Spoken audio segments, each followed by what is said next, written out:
Présentation du vélo en quelques minutes. Alors, le vélo, c'est un vélo en acier de chez Bomtrac. On a choisi ce vélo-là pour la simple bonne raison que il a la particularité de pouvoir accueillir un dérailleur si on veut mettre un dérailleur et avoir le réglage pour le monovitesse que moi j'ai choisi. Voilà, donc ça c'est pour ça qu'on a choisi ce cadre-là. Enfin que Marcelin a choisi ce cadre-là parce qu'il répondait au cahier des charges que j'avais créé. Allez, on va partir de l'arrière pour aller vers l'avant. C'est parti pour la présentation. Donc comme je vous disais, vélo en monovitesse. Pignon arrière en 18 dents, pignon avant en 44 dents.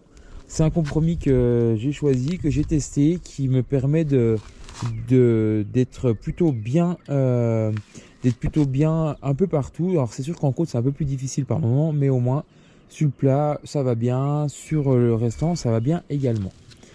La chaîne, on a choisi une chaîne renforcée de vélo électrique pour que ça soit plus solide et limiter le risque de casse potentiel. Pour continuer à l'arrière du vélo, alors les roues, c'est des roues DT Suisse. Hop, c'est marqué dessus. DT Suisse, la référence, je ne la connais pas, mais je vous la marquerai dans la description.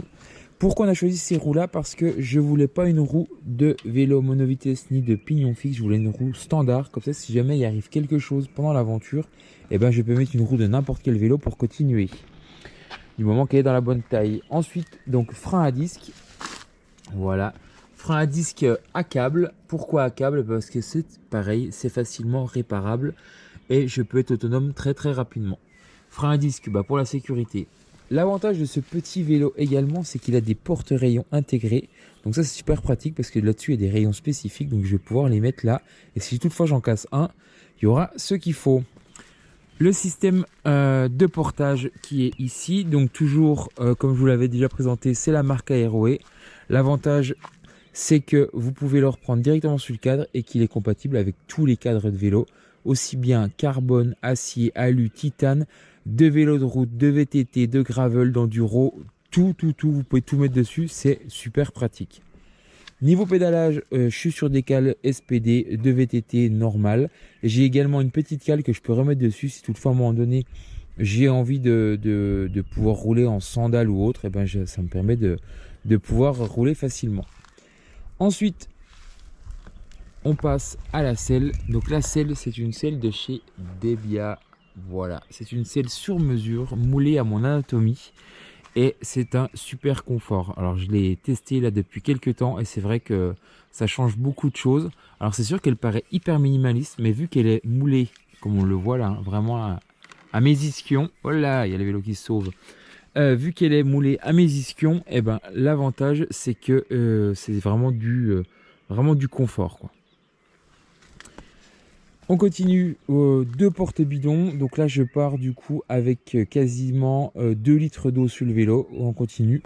3e porte-bidon pour mettre tout le matériel de réparation. Dedans, il y a chambre à air, tout ça. Mais ça, je vous l'avais déjà présenté dans le début de la vidéo. Allez, on prend un peu de recul. Il est quand même vraiment joli, hein.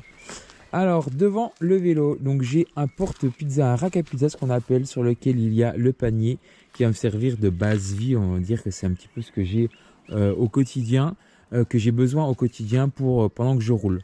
Sur ce rack à pizza est fixée une lampe donc de la marque Supernova qui est reliée ici à un moyeu dynamo, et c'est le moyeu dynamo qui me crée l'électricité pour alimenter la lampe à l'avant et à l'arrière.